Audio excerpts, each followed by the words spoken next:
Esshi Doll here and welcome back to Moon TV channel! For those who haven't subscribed yet, kindly subscribe and hit the bell button para updated kayo sa mga susunod nating video.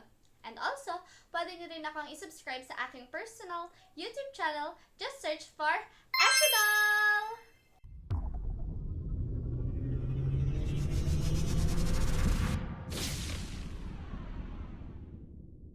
For today's video, pag-uusapan naman natin ang mga severe cases and misjudged underage. As we all know, napakadali lang magpa-unban ng mga naban na account dito sa Bigo by just having an SBIP to unban your account. Pero, meron din naman na hindi na talaga kayang i-unban ng mga SBIP by having severe cases. Katulad na lang ng pagiging minor or merong mga weapon na nandetect sa mismong live.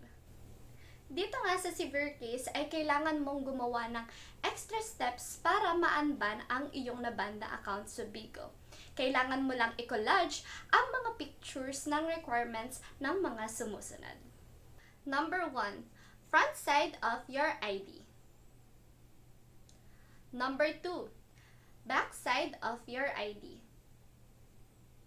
Number 3. Selfie together with the ID. Number 4. Your profile in Bigo. And number 5. An apology letter na merong pirma mo. Tandaan na dapat sulat kamay or handwritten ang apology letter at dapat ito ay nakasulat sa salitang Ingles. Matapos mong makumpleto ang 5 pictures, kailangan mo itong mapagsama-sama sa isang collage. Pwede kang gumamit ng kahit anong collage maker para mapagsama-sama ang 5 pictures.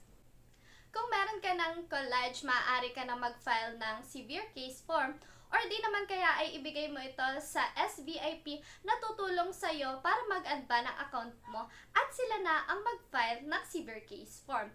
Kailangan mo lang maghintay ng few more days para ma-process at ma-review to ng mga Bigo admin.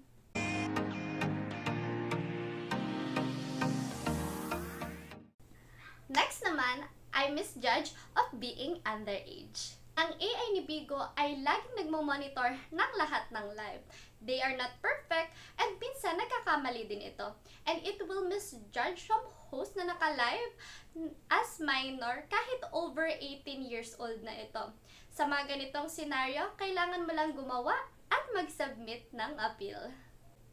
When you go live, meron lang certain message na magpa-pop out at kailangan mo lang pindutin ang appeal button para ma-direct ka sa appeal form.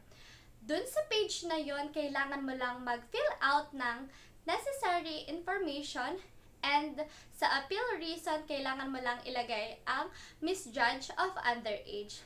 After that, kailangan mo din mag-upload ng front side of your ID, back side of ID, and pati na rin ang picture kung saan hawak mo ang iyong ID. Tandaan na pwede mo lamang itong magawa kung ang host ay over 18 na at napagkamalang lang minor.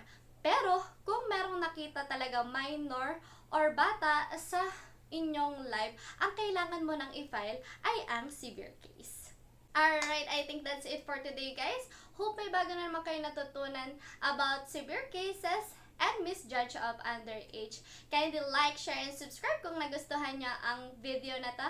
And magkita-kita tayo sa susunod nating video. Happy live streaming!